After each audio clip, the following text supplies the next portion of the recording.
అహిరావణ సోదరులతో భీకరతో 5 దిక్కులలో ఉన్న 5 దీపాలను ఒకేసారి ఆర్పడం ద్వారా మాత్రమే వారి మరణం సంభవిస్తుందని చెప్పగా అప్పుడు మహాబలి 5 ముఖాల ధారణ చేసి పంచముఖ ఆంజనేయునిగా అవతరించి ఏకకాలంలో 5 దీపాలను ఆర్పివేసి ఆ దుష్ట సోదరులను తుదముట్టిస్తారు.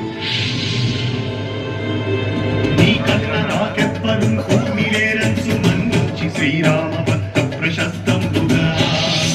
నిన్ను సేవించి నీ కీర్తనలు చేసిన పాపములు భాగ్యములు కలుగునే సామ్రాజ్యములు కలుగు